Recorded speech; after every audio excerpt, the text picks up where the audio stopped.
Hey guys, myself Sampath Kumar. In this video, we are going to talk about a new section. Section is 194R. As we know that Finance Act 2022 has brought in different sections for TDS, and one of those sections, an important section, is 194R. So here, whenever there is any benefit or perquisite given during the course of the business, the TDS will be deducted at the rate of 10%. So in this video, we are going to talk about everything that is pertaining to or which is relevant for this section and CBDT guidelines and when it is applicable, when it is not applicable, all those things we'll see in the today's video. So let's start. This section is applicable from 1st July 2022. Like CBDT needed some more time to frame the rules and understand the section and bring out the guidelines for that. So there was a delay. Though it is applicable from 1st July 2022, but the benefit that have been given even before that, like from 1st April 2022 to 30th June, also will be considered for the limit of 20,000. First, we try to understand to whom this section is applicable. The payer can be anyone, but the payee needs to be a resident. The benefit to whom we are giving should be a resident party. And when I say the payer needs to be anyone, it is not absolutely anyone.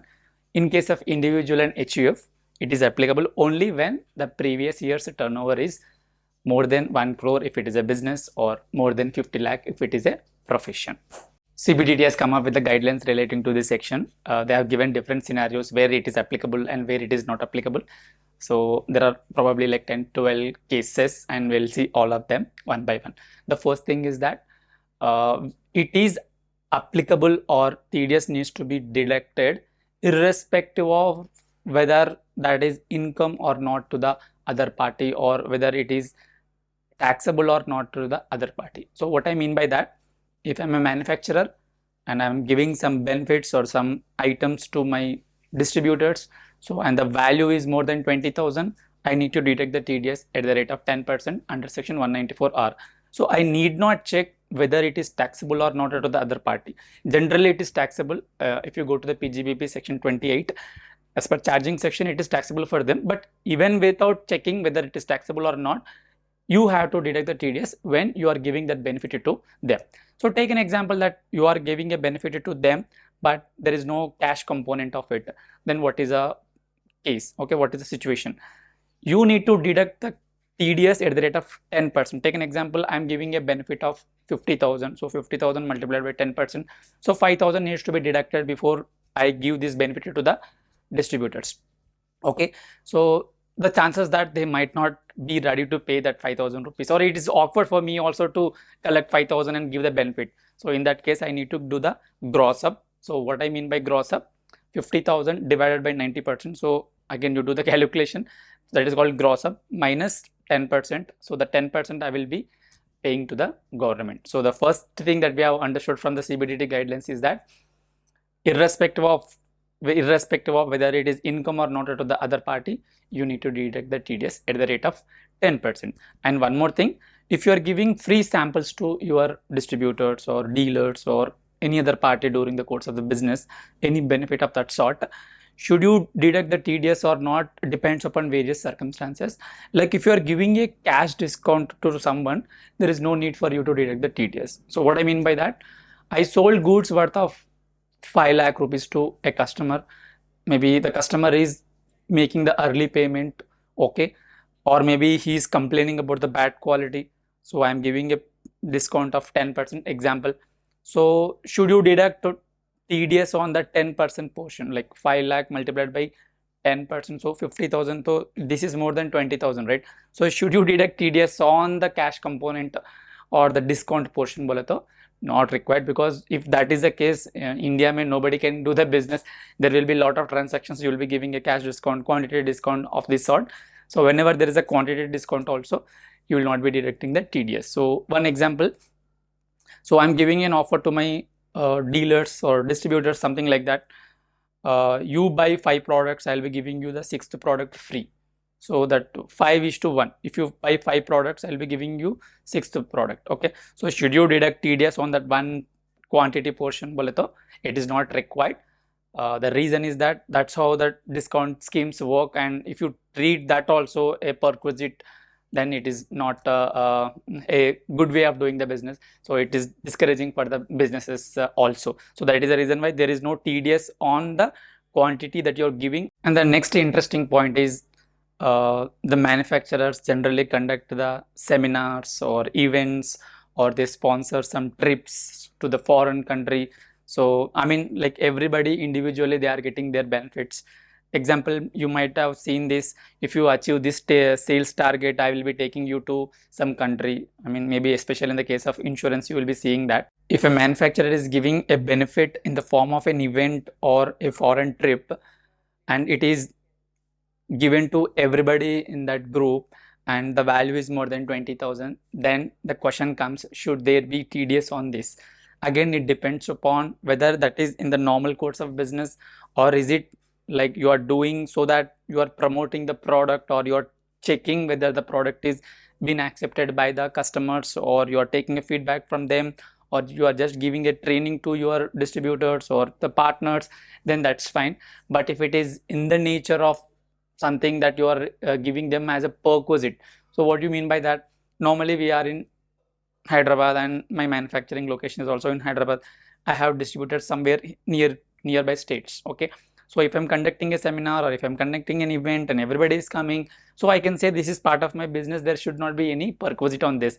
But if I'm taking them to a trip like Europe trip or Singapore trip or something of that sort, definitely there is an element of perquisite, there is an element of benefit. So 194R will be applicable.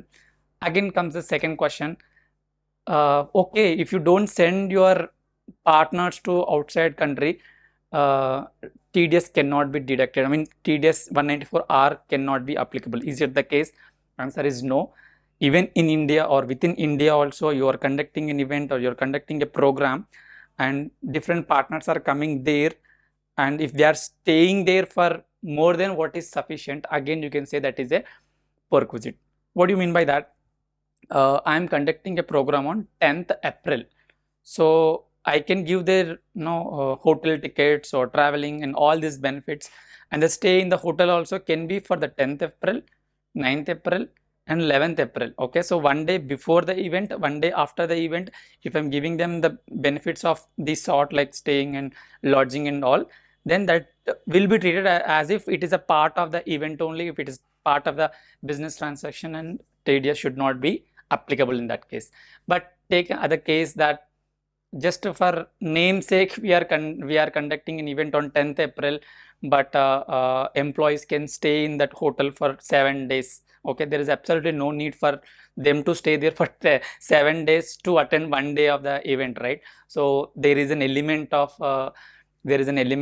perquisite or benefit in this transaction. So we need to separate what element is purely belonging to your event and what is relating to their perquisite. On that portion, the portion which is like perquisite, on that there should be a TDS of 10%. Again, that if that exceeds 20,000 rupees, you need to deduct the TDS on the value or the cost that you have incurred. I mean, simply I am purchasing the TV from Samsung or Sony and I'm giving it to them, right? So it is not manufactured by me, it is purchased from a third party. So whatever the price I paid to the original manufacturer or the original dealer, like here in the case Samsung, usme like I can take that entire value, on that I can deduct 10% TDS. Okay, so I should ask my distributor to pay 10% of the value of that, then only I should release this item.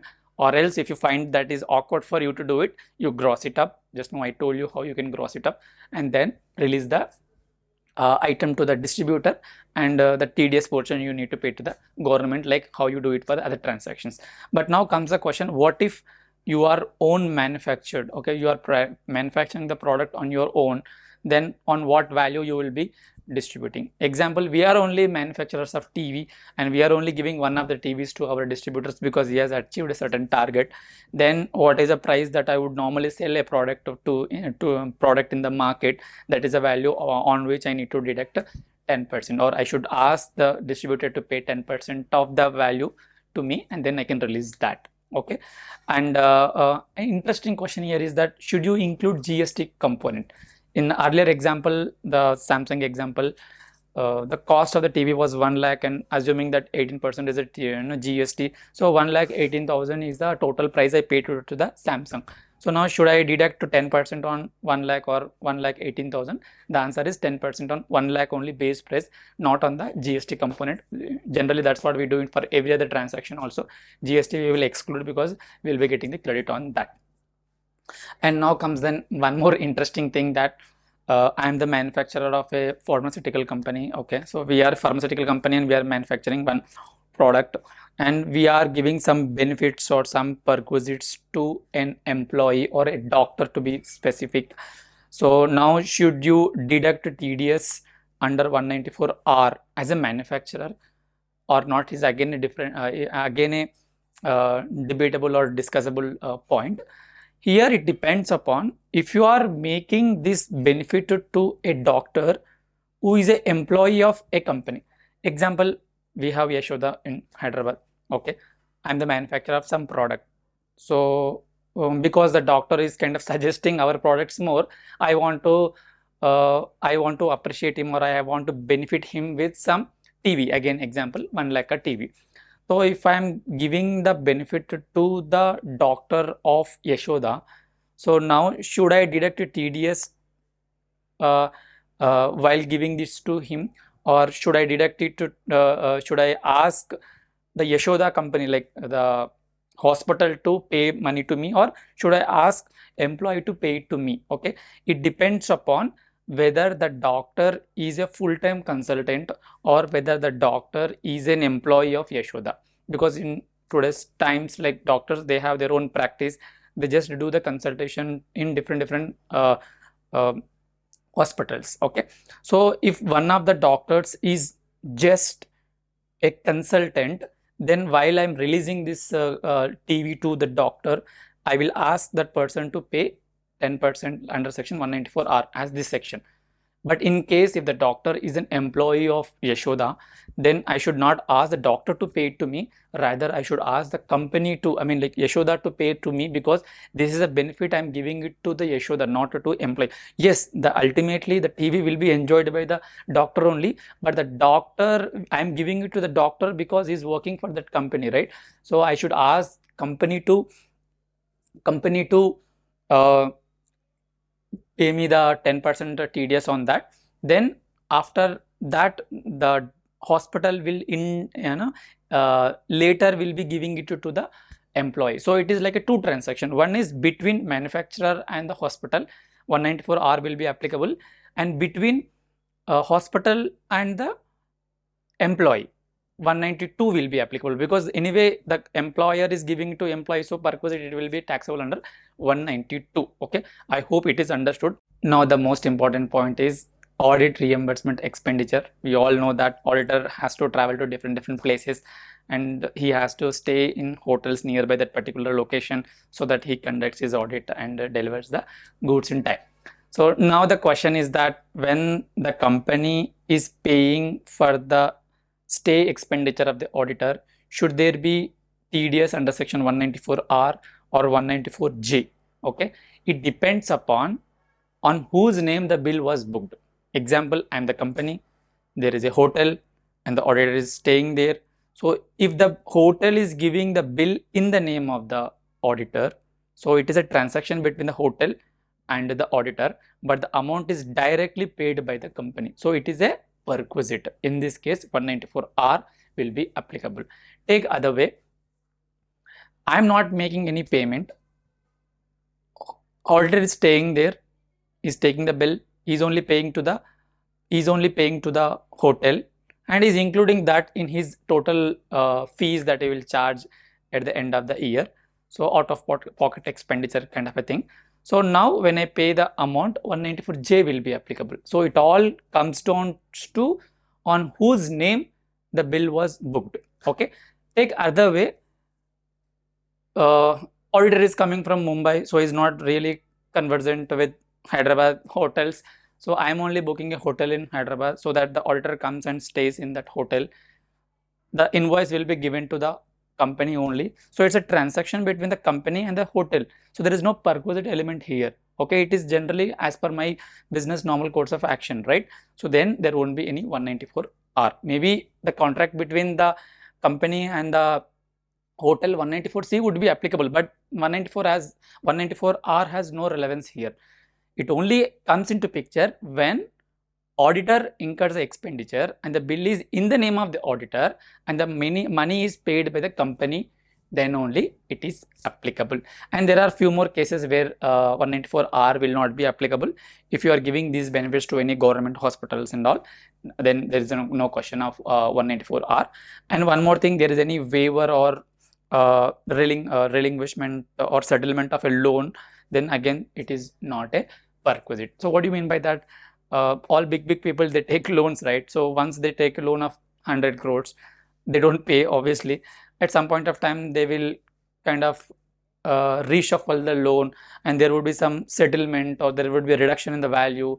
So that reduction in the value is also a benefit. In normal course of action, you can say that's a benefit only. But should there be TDS under section 194R? So CBDT has clarified, no need if it is a settlement or waiver of any loan. Okay, and again, it is not applicable in the case of bonus shares, right shares also for a widely held companies. So I hope you found this video helpful, and please let me know in the comment section if you like the video, and I'll be making more videos of this kind based upon your responses. Thanks for watching. Have a nice day.